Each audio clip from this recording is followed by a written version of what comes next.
입니다.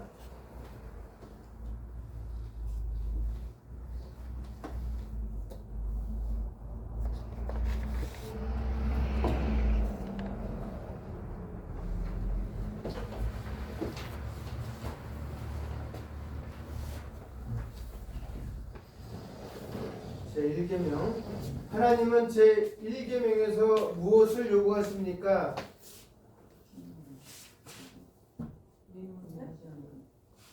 94문이에요. 네. 질문 안 하시는 거예요? 했는데. 하나님이 뭘 구하십니까? 예. 저번 주에 거 말씀하시는 것 같습니다. 그러니까 92문부터 96문까지 있는데 92, 93, 92, 93을 했고 오늘 94, 95문 한다고요. 네. 제 94문. 하나님은 제1계명에서 무엇을 요구하십니까? 나 자신의 구원을 잃어버리기를 원치 않는다면 나는 모든 우상 숭배와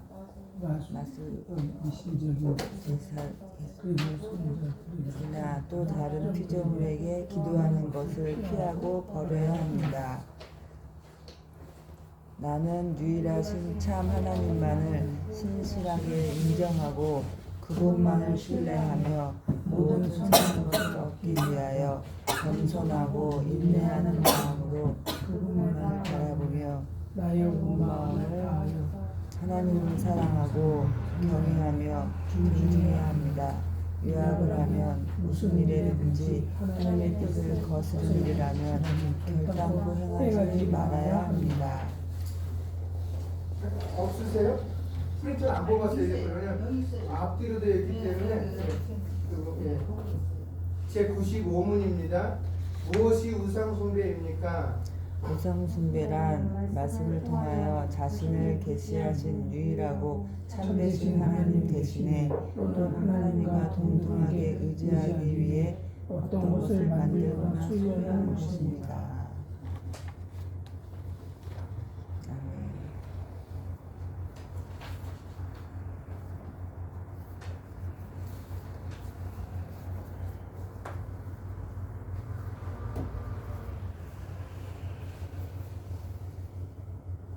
제1계명의 요구.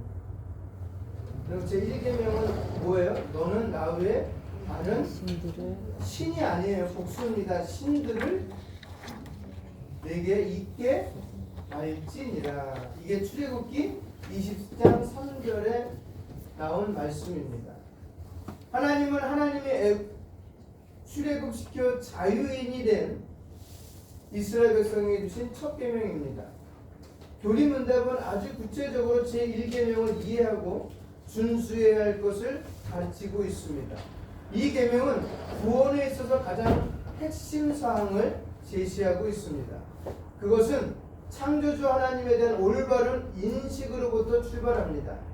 즉 구원자 하나님을 바르게 인식하고 그분께서 요구하는 바, 즉 오직 한 분 하나님만을 섬길 것을 명령하신 것입니다. 이는 마치 결혼관계에 있어서 가장 기초가 되는 것은 중요한 것이 뭐냐면 서로 간의 언약을 지켜 스스로 자신의 정조를 지키는 것과 같은 것입니다. 그것을 안 지켜서 하나님이 늘 주변에 방망이를 준비해 놓으신 거예요. 방망이를. 그렇죠? 이웃 나라를 통해서 정신 차리도록 하신 겁니다. 근데 중요한 건 뭐냐면 그렇게 몽둥이로 사용했던 그 모든 나라들을 하나님 뭐라고 얘기했냐면 너희가 순종하고 돌아오면 그 몽둥이를 불쏘시개로 쏘겠다. 그러니까 불쏘시개 아시죠? 불지팡이. 그거 어렸을 때 아궁에다가 불을 지피기 전에 사용하는 거예요. 막 몽둥이 중에. 근데 그걸 가다 이렇게 사용하다 보면 나중에 그것도 타. 그 나중에는 없어져서 그냥 아궁이 속에 던져버려요. 그러니까 잊혀질 존재라는 거예요. 어느 누구한테도 그 전날 어저께 그 몽둥이 어디 갔지? 라고 찾는 자체가 아니라는 거예요. 그걸 끝나는 거예요. 그럼에도 불구하고 그런 나라를 두려워했던 거고 그런 나라가 섬기던 신을 이스라엘 백성이 섬기기에 하나님 뭐한 거예요? 화가 나시는 거예요. 그렇기 때문에 첫 번째로 준 게 전 시간에도 말씀드렸지만 두 가지 1계명부터 4계명, 5계명부터 10계명까지 두 개의 계명 나눠지잖아요. 하나님 간 거, 하나는 이웃에 관한 거지만 그렇게 주신 이유가 뭐예요? 원래 법이 없었어요. 그런데 불러내시면서 보니까 이들이 어디 살았는가? 나라에 살고 있었던 거예요. 애굽이란 나라에 살았으니까 애굽에 뭐가 있던 거야? 이런 법들이 존재하고 있는 거예요. 그러니까 그들이 430년 동안 애굽이 갖고 있는 법으로 물든 거예요. 그러니까 그걸 씻어내기 위해서는 뭐가 필요한 거예요? 하나님의 법이 필요한 거예요. 하나님의 법으로 이렇게 주신 거예요. 그것만 잘 지키면 신명기 28장 말씀대로 뭐예요? 복을 받고 그것을 못 지키면은 복은 못 받는다라고 얘기한 거예요. 구약은 그거예요. 그러니까 복 받고 싶으면 10가지 다 지키면 되고 복 받기 싫어요 그러면 안 지키면 되는 거예요. 근데 신약에도 그것이 연결되냐? 연결이 되는 게 있고 안 되는 게 있어요. 의식법이든지 시민법이든지 이런 기본적인 법도 다 어떻게 해요? 정례법은 다 예수님의 십자가로 통해 다 사라졌어요. 우리에게 남아있는 건 도덕법. 그런 기본적인 것만 남아있습니다. 그래서 정신하고. 그래서 다른 신을 섬기지 말라는 것은 바로 그런 의미예요. 결혼을 예를 들어 설명한 거예요. 남녀가 결혼했는데 남자가 A라는 여자를 보고 여자도 A라는 남자를 보게 되면은 그것은 더 이상 결혼할 때 맺었던 언약이 깨지는 거예요. 그러니까 하나님과 나 사이에 맺은 언약이 내가 다른 거를 보게 되면 깨지게 되는 거예요. 그렇게 하지 말라고 하는 거예요. 주변에 있는 그런 모든 신들을 섬기지 말라는 거예요. 그래서 아무리 훌륭한 인격과 학식과 성장 배경을 가진 세상적인 지위가 높고 모든 일을 해결하는 탁월한 능력 있는 사람이라 하더라도 부부간에 지켜야 할 대의를 저버리고 자기 마음대로 행동하며 결혼 생활을 유지하려 한다면 그것은 결코 결혼 관계를 유지할 수 없는 것과 같은 이치입니다. 이 점에서 부부간의 행복과 성공은 서로 간에 맺은 언약을 잘 지킬 때 가능한 것입니다. 그렇게 해서 첫 번째로 제1계명의 중요성은 이겁니다. 내 영혼의 구원과 복이 그 안에 있음을 고백하는 것. 왜냐하면 제1계명에 내가 다른 신들 사귀면 그 다른 신 말고 요 하나님은 어떤 분이라고 했어요? 10계명 제 가명에 하늘과 땅과 바다 온 우주를 만드신 분이다. 그러니까 그분이 못할 게 뭐가 있겠어요? 그러게 우리는 믿음을 가지고 첫 번째 과제가 뭐냐면 믿음을 가진 사람의 과제가 뭐냐면 성경책을 읽을 때의 출발점은 창세기 1장 1절을 믿냐 안 믿냐예요. 믿으십니까? 1장 1절은 태초에 하나님은 천지를 창조하시니라. 그 창조한 걸 갖다가 날짜별로 요일별로 나누잖아요. 그래서 그거 믿으세요?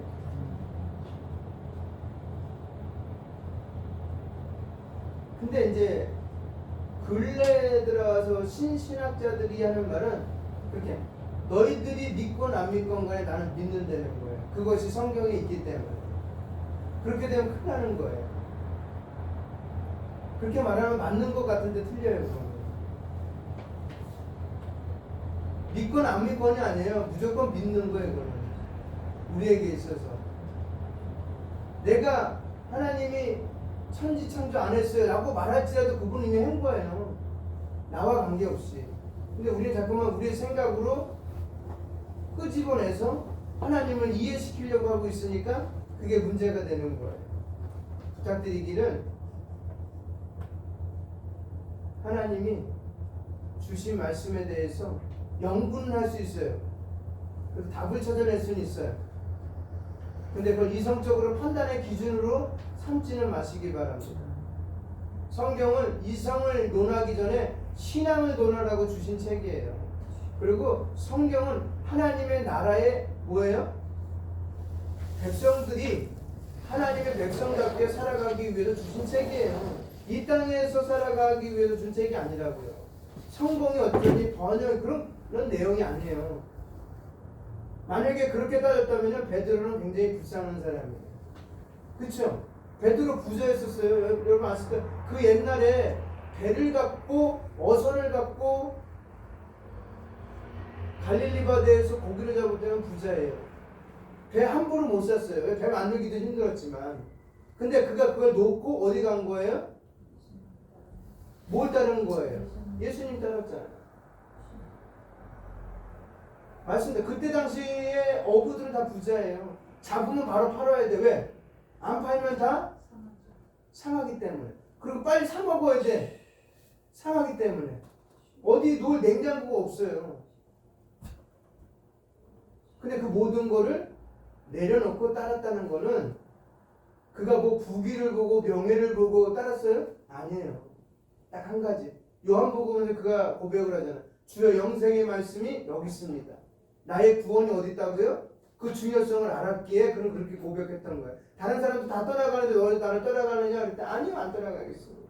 답을 알고 있었거든요, 베드로는. 나중에 중간중간 혈기 내고 실패한 모습도 있었지만 그게 우리기 때문에 그러는 거예요. 그래서 제1계명이 그 차원에서 굉장히 중요하다는 거예요. 그래서 온갖 우상 숭배, 마술, 정치는 일과 미신, 성인과 다른 피조물들에게 기도하는 것을 피하고 멀리 하라는 거예요. 그래서 이는 남편과 맺은 언약을 잘 지키는 것이 아내에게 있어서 가장 행복의 근거가 되어 가장 중요하듯이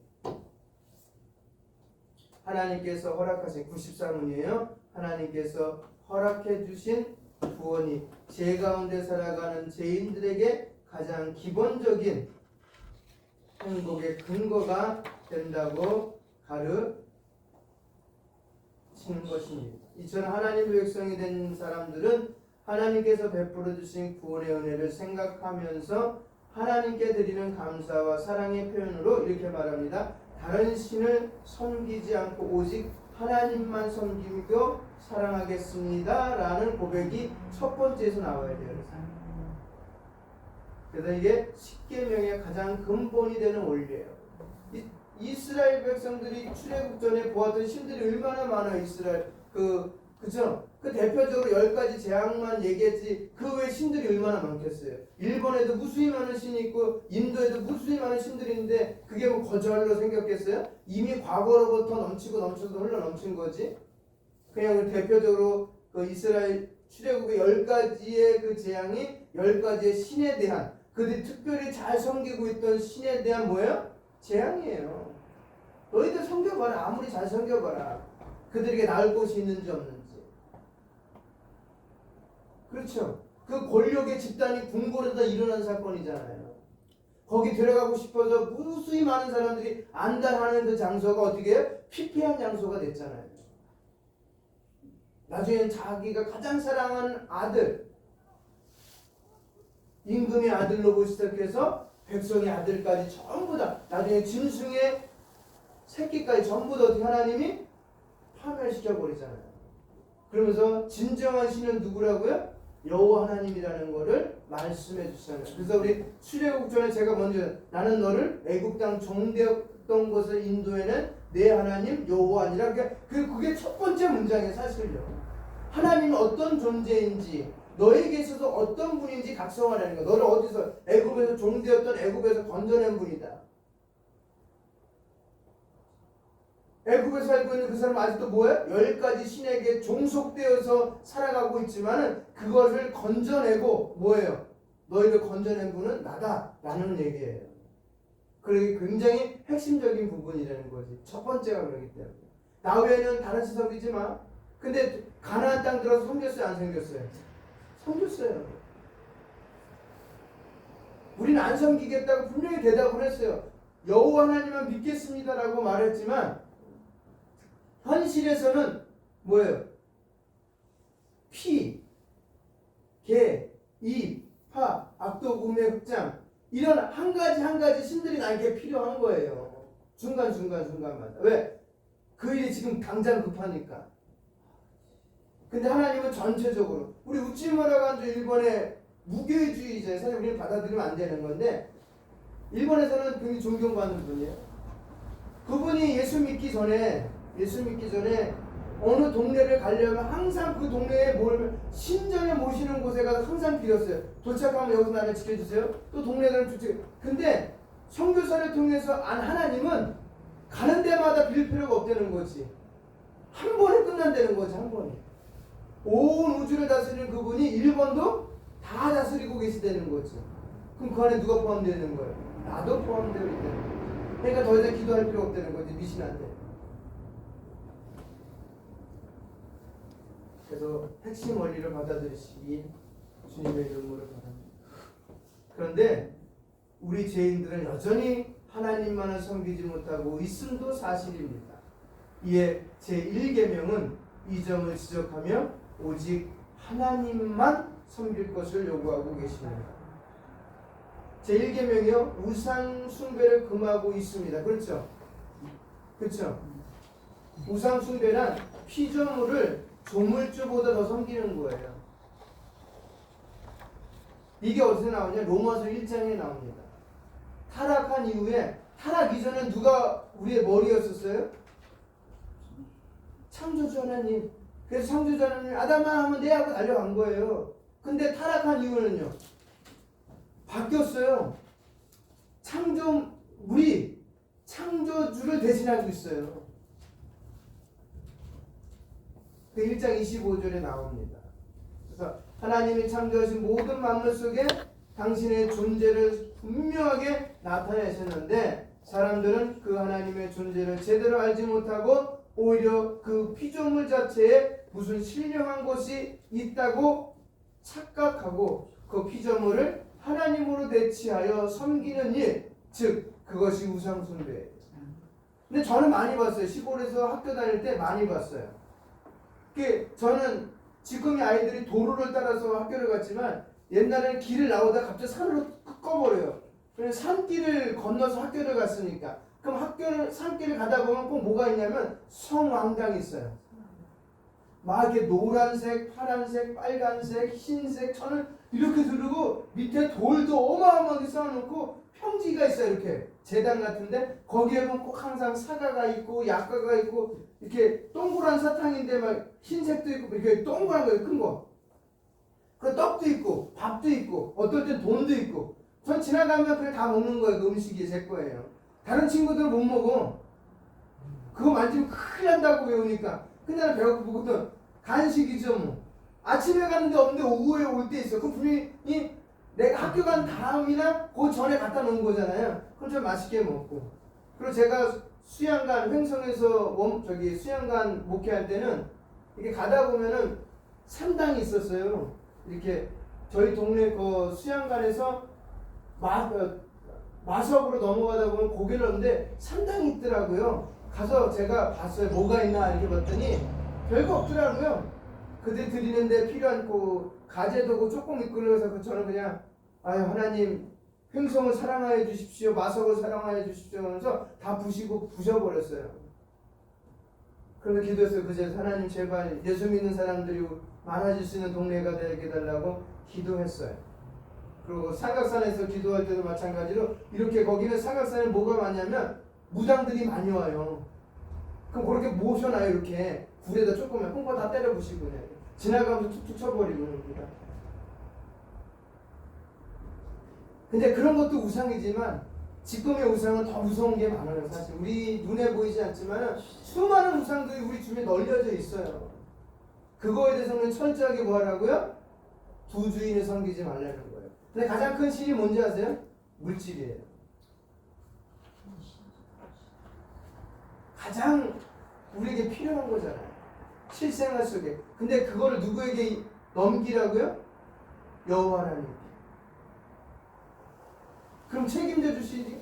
성경을 보세요. 성경을 보세요. 인물들 가운데 하나님께 다 넘겼을 때 실패한 인물이 있었는지. 요셉이 실패하지 않았어요. 그죠? 다윗이 실패하지 않았어요. 솔로몬이 실패하지 않았어요. 그리고 그 신약에 나오는 그 제자들의 삶이 실패하지 않았어요. 우리가 봤을 때는 실패하지 않는데 안 믿는 사람들이 보면 죽음을 실패라고 여기서 우리는 실패가 아니에요.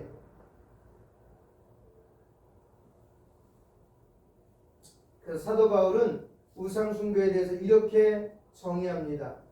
로마서 1장에 이렇게 답니다. 창세로부터 그의 보이지 아니하는 것들 곧 그의 영원하신 능력과 신성이 그 만드신 만물에 분명히 보여 알게 되나니 그러므로 저희가 핑계치 못할지니라. 하나님을 알되 하나님을 영화롭게도 아니하며 감사치도 아니하고 오히려 그 생각이 허망하여지며 미련한 마음이 어두워졌나니 스스로 지혜 있다나 우준하게 되어 썩어지지 아니하는 하나님의 영광은 썩어질 사람과 금수와 버러지 형상의 우상으로 바꾸었느니라.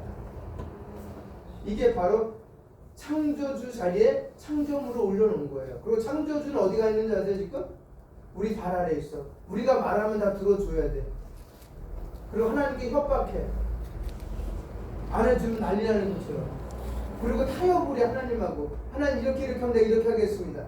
근데 하나님은 타협의 존재가 아니에요. 어디 가면 하나님께 타협을 해요. 그분은 안 들어주셔도 돼요. 우리가 얘기한 거.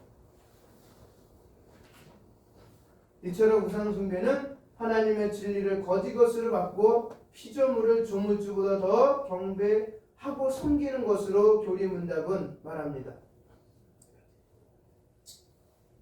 그리고 이러한 현상은 요리문답이 나열하듯이 마술, 미신, 성자에게 기도함, 하나님의 피조물인 해, 달, 별, 바위, 산, 나무, 바다 등등을 향하여 비는 다양한 형태로 지금 나타나 있다는 것입니다.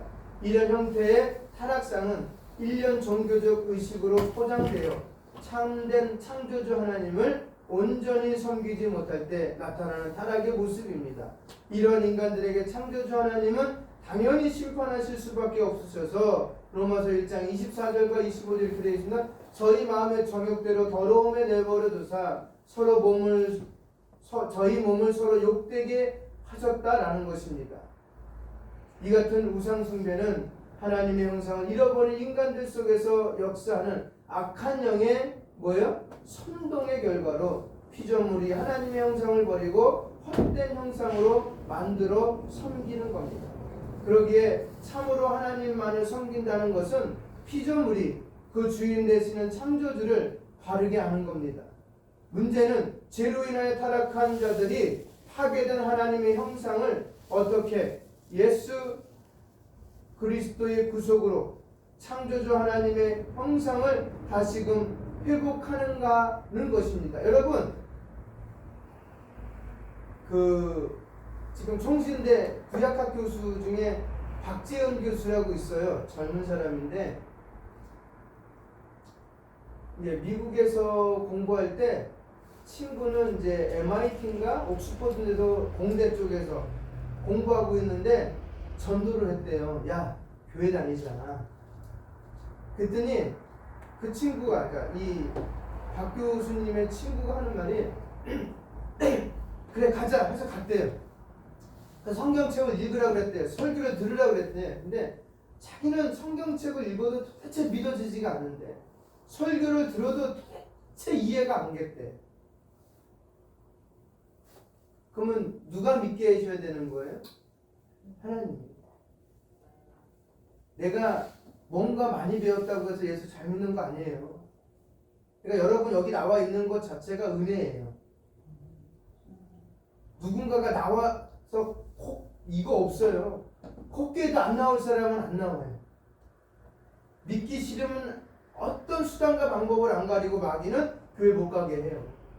그분도 마찬가지예요. 지금까지도 못 믿는데 그 친구는 아무리 똑똑해도.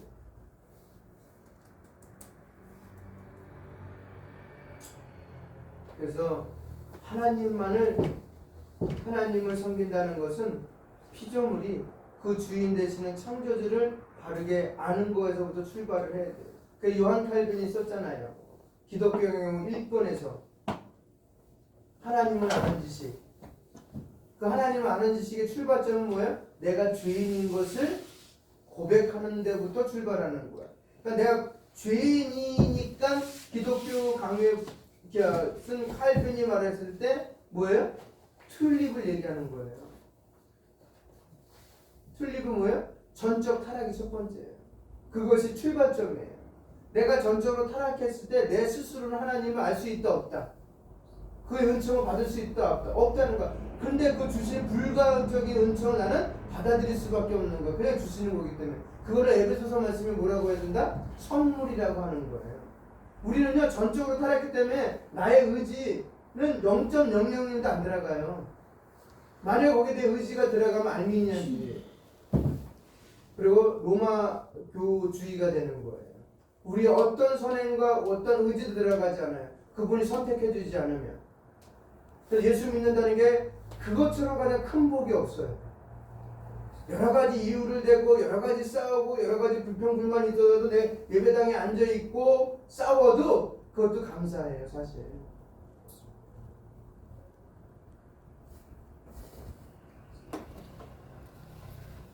거기서부터 출발을 해야 되는 거를 믿으시기 바랍니다. 거기서부터 출발해야 돼. 내가 전적으로 타락했고 그러기에 그분의 은총으로 내가 선택받았고 구원받았다고 인치신 그 사건이 하나님이라는 걸 갖다가 아는 거로부터 출발해야 돼요. 근데 말했잖아요. 문제는 죄로 인하여 타락한 자들이 파괴된 하나님의 형상을 어떻게 예수 그리스도의 구속으로 창조주 하나님의 형상을 회복하는가 하는 점, 제가 다시 한번 반복하는 거예요. 이 점이 중요하기 때문에 어떻게 회복하냐? 사도 바울은 이런 구원의 진리를 다음같이 얘기합니다. 고린도후서 4장에 보면 이렇게 됐습니다. 그 중에 이 세상의 신이 믿지 아니하는 자들의 마음을 혼미케 하여 그리스도의 영광의 복음의 광채가 비치지 못하게 하미니 그리스도는 하나님의 형상입니다. 그래서 지금도 복음을 증거할 때 그 빛을 망고 마음을 혼미케 하는 영들이 지금도 우후죽순으로 복음의 현장에서 나타나고 있다는 거예요. 그러니까 실망하지 말라는 거예요. 이 사람이 안 받아들였다고 실망할 필요가 없어요. 나는 증거만 하면 돼. 증인된 삶, 예수 믿게 해달라고 기도하고 말씀 증거하면 돼. 그거 믿고 안 믿기는 그 속에서 누가 역사하는 거예요? 하나님이 역사하면 되는 거예요.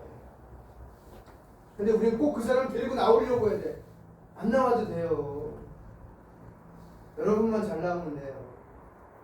그리고 그 사람은 언젠가 그 들었던 말씀이 내 뇌리를 스치고 지나가면서 뒤통수를 때릴 때 누군가의 손에 끌려서 갈 거예요. 분명히 어느 교회든지. 안 가면 지옥을 갈 거고. 즉 사탄은 세상을 주관하여 사람들의 마음을 혼미케 하여 바른 구원의 도리인 그리스도의 영광의 복음이 그 빛을 발휘하지 못하도록 방해함으로 하나님의 형상을 왜곡되어 보게 만드는 거예요. 그러니까 그 왜곡된 복음이 뭐냐? 갈라디아에서 말하잖아요. 바울이 뭐라고 말했어요? 내가 전한 복음 위에 전한다고 해서 안 전한다고 했어요? 안 전한다고 했어요. 다 가짜라고 그랬어요. 왜냐면 그 당시에 가짜 교사들이 너무 많았어요. 예수님이 돌아가신 다음에 대표적인 가짜 선생님들이 영지주의자들이에요. 이 영지주의가 어디 들어와 있는지 알아요? 지금 구원파 안에 들어와 있어요. 영지주의가. 영지주의는 둘이 이원론 쪽에 소크라테스의 이원론에서 출발하는 거예요. 선한 것은 악한 것은 이렇게 선한 것은 우리 영혼이 선하고 악한 것은 우리 육체예요. 그래서 우리 영혼이 선한 신이 들어와서 있으면, 응? 선한 영이 들어왔으면 그것을 깨달음이라고 얘기하는 거예요. 깨달은 거예요. 깨달은 다음에 이 악한 육체는 별짓을 다 해도 돼. 왜냐하면 선한 신이 내 안에 들어와 있기 때문에, 다 깨달았기 때문에, 내 영혼이 구원을 받았기 때문에 내 육체는 어떠한 짓을 해도 구원받는 데 지장이 없다는 거예요. 그런 사상을 갖고 있는 것이 구원파예요. 그들은 구원받은 이후에 어떤 마음대로 생활하잖아요. 사실 마음대로 해. 우리 구원받은 이후에 어떻게 해? 더 베드로전서 2장 말씀대로 하나님의 덕을 비추기 위한 삶을 사는데 걔네들은 그런 거 상관없이 사는 거예요. 그 왜곡된 게 그런 경우도 있고요. 그 다음에 기복신앙. 예수 믿으면 잘 된다. 근데 여러분 잘 보세요. 예수 믿으면 잘 될 수도 있어요. 그렇지만 예수 믿어서 잘 된다는 건 세상의 기준이지 하나님의 기준은 아니에요. 하나님의 기준에 잘 된다는 건 뭐예요? 예수 잘 믿는 거예요. 그러니까 우리 교회가 태동하는 거를 신약시대부터 나온 책들을 계속 읽어보세요. 그럼 그분들이 변화된 삶이 어떤 건지. 우리나라에 일제 때 박광준 장로님이라고 계세요. 정말 좋은 집안에서 태어난 분이에요. 그분이 잘 되는 거는 그 집안의 풍토에 맞게끔 돈을 가지고 가서 일본에서 유학하고, 일본에 갔지만 유학하고 동네에서도 지주로서 살면 돼. 잘 사는 거잖아요. 근데 일본에 가서 뭐 했는지 아세요? 3.1운동 전에 찌라시를 만들어서 일본 국회의사당에다 뿌렸어요. 대한민국의 독립의 정당성을 알리기 위해서. 어떻게 됐겠어요? 잡혔겠죠? 어디 갔겠어요? 감옥 갔겠죠? 감옥 가면 어떻게 될까요? 고문 받겠죠? 조센징이라고. 혹독한 고독 속에서 그는 예수를 증거했어요. 그 안에서. 그게 뭐예요? 잘 믿는 거예요. 그게 잘 믿는 거예요. 우리 교단도 그렇게 예수 믿고 지금까지 내려왔지만 그게 잘 믿는 거예요. 왜곡되게 가르치면 안 돼요. 예수 믿으면 잘 될 수는 있어요. 왜냐하면 그렇게 살면은 말씀도 제가 감사해요. 잘 살던 사람이 예수 믿었는데 믿음의 결과를 보니까 아 참 좋은 곳이네 하면서 예수께서 영접하고 나서 그렇게 살았더니 부는 높고 그쵸? 부도 있고 건강도 있고 잘 믿는 거예요. 그걸 이제 어떻게 사용하냐에 따라 다른 것뿐이지. 그러므로요 제발 부탁드리지만 그 영광의 복음을 발휘하는데 비추지 못하다가 하는 반대적인 하나님 형사 왜곡되는 걸 다 물리치세요. 이제는 진리를 허리띠 띄우고 다 잘라내고 바르게 믿으세요. 배고프면 좀 어때고 헐벗으면 좀 어때요? 추우면 어떠고 거긴 따뜻하대요. 거긴 따뜻하대요. 거긴 어둠이 없대요. 거긴 슬픔도 없대요. 거긴 돈 걱정 안 해도 된대요. 왜냐면 이 땅에 거기 나라는 도로가 황금이래. 우리 황금 막 한 양이냐 두 양이 10명만 있어도 막 어깨에 힘들어 가는데 거긴 들어갈 필요가 없어요. 그냥 밟고 지나가. 그런 나라가 여러분 거예요. 저와. 그러니까 제발 왜곡되는 그 신학이나 사상과 신앙은 따르지 않길 바라겠습니다. 그러면 제 1계명은 복음으로 창조주 하나님을 다시금 깨닫고 잃었던 하나님의 형상을 회복하여 주인 되시는 하나님만이 참 하나님이시오 유일한 구원 되심을 알고 믿고 의지하고 그리고 섬기는 것입니다. 아멘입니까? 하나만 더 하고 마치겠습니다. 창조주 하나님을 섬기는 방법. 일반적으로 사람들이 가르침은 어떻게 하라는 방법론에 집중합니다. 그러나 우리 하나님의 가르침은 방법에 있지 않습니다. 하나님의 가르침은 어떤 사람이 되라. 네? 어떤 사람이다. 어떻게 가라 아니라 어떤 사람이 되라. 어떻게 하는가 how to do지만 어떤 사람이 되는 건 to도예요. 주 예수께서는 이 진리에 대해 핵심적인 가르침을 보여주셨습니다. 그게 바로 마태복음 22장 35절로 40절 말씀 이렇게 말합니다. 그 중에 한 율법사가 예수님을 시험하여 묻되 선생님이여 율법 중에 어느 계명이 크니까 예수께서 가라사대 내 마음을 다하고 목숨을 다하고 뜻을 다하여 주 너의 하나님을 사랑하라 하셨으니 이게 크고 첫째 되는 계명이요 둘째는 그와 같으니 내 이웃을 네 몸같이 사랑하라 하셨으니 이 두 계명이 온 율법과 선지자의 강령이라. 이 말씀에서 보듯이 예수님의 교훈의 중심은 그 어떤 방법에 있지 않고 마음과 목숨과 뜻을 다하여 하나님과 이웃을 사랑함에 있다. 진정 하나님을 사랑하는 자는 그 어떤 방법으로든 하나님의 마음 깊이 사랑함을 자신이 할 수 있는 가장 좋은 방법으로 드러나게 마련이다. 무슨 말씀이신지 알겠죠? 한번 짚고 넘어가지만 어떻게 하라가 아니에요. 그죠? 어떤 사람이 되는 우리 어떤 사람이 되려고요? 하나님을 사랑하는 사람, 이웃을 사랑하는 사람인데 이웃을 사랑하는 방법이 나를 사랑하는 거예요. 이웃이 나예요. 나같이 사랑하라잖아요. 여러분, 나에게 너그럽고 이웃에게 냉정한 사람들 많아요. 근데 이웃에겐 너그럽고요. 나에게 냉정해도 돼요. 그리스도인이라면. 근데 교회가 그것을 버리면 안 되는 거예요. 하나님을 사랑하는 걸 버려서도 안 되지만 이웃을 사랑하는 것을 버려서는 안 돼. 이 두 가지가 교회 안에서 10계명, 1계명부터 4계명까지 5계명, 10계명까지 항상 같이 있어야 돼요. 기차가 가려면 레일이 몇 개가 있어야 돼요? 요즘에 하나 있어도 될 것 같아요. 자기장으로 있다면. 근데 늘 상식적으로 보면 기차는 레일이 2개예요. 그쵸? 바퀴가 2 레일에 동시에 움직여야 돼요. 한쪽이 없어지면 어떻게 해요? 가다가 사고가 생겨요. 그 안에 있는 사람 다 다치는 거예요. 교회가 2 레일처럼 바르게 가는 길만 제공해 주면 돼요. 그걸 보고 가면 되니까. 그것이 하나님을 섬기는 방법이에요. 그래서 여기서 93분, 15분에서 말하는 것이 우상에 대해서 얘기하고 우상을 어떻게 해요? 내려놓고 우리가 갖고 있는 모든 걸 내려놓고 이제 뭐예요? 하나님을 바르게 섬기면서 살아가는 것이 제1계명의 핵심 포인트예요. 누굴 중심으로요?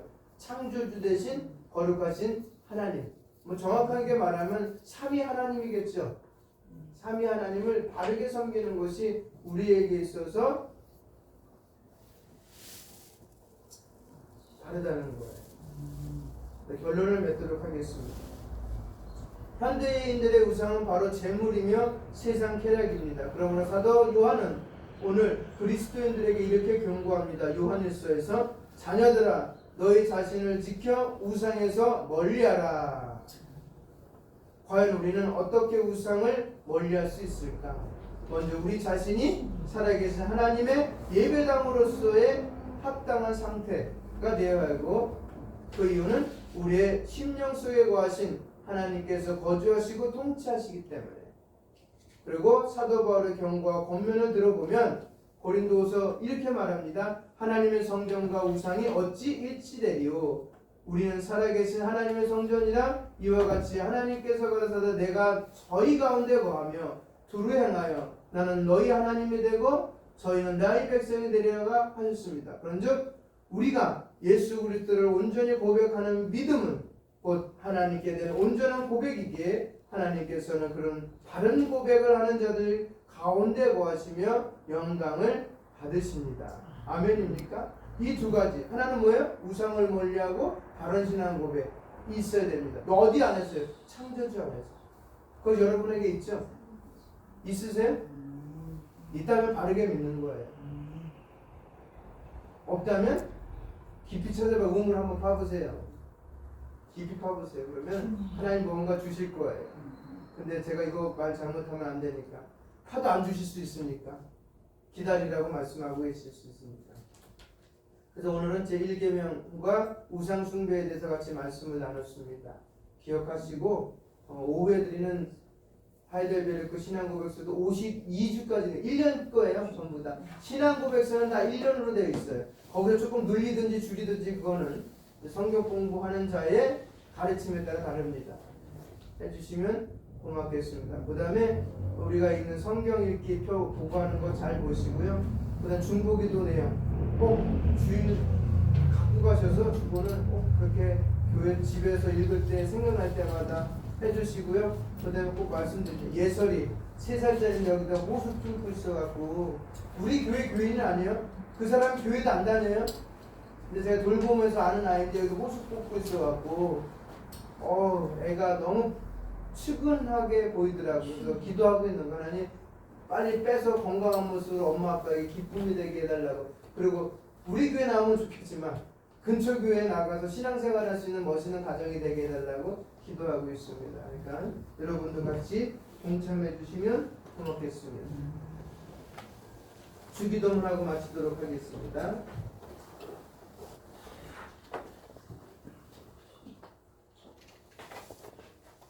하늘에 계신 우리 아버지여, 이름이 거룩히 여김을 받으시오며 나라가 임하시오며 뜻이 하늘에서 이루어진 것 같이 땅에서도 이루어지이다. 오늘 우리에게 이루어갈 양식을 주시고 우리가 우리에게 죄 지은 대로 사하여 준 것 같이 우리 죄를 사하여 주시옵고 우리를 시험에 들게 하지 마시옵고 다만 악에서 구하시옵소서.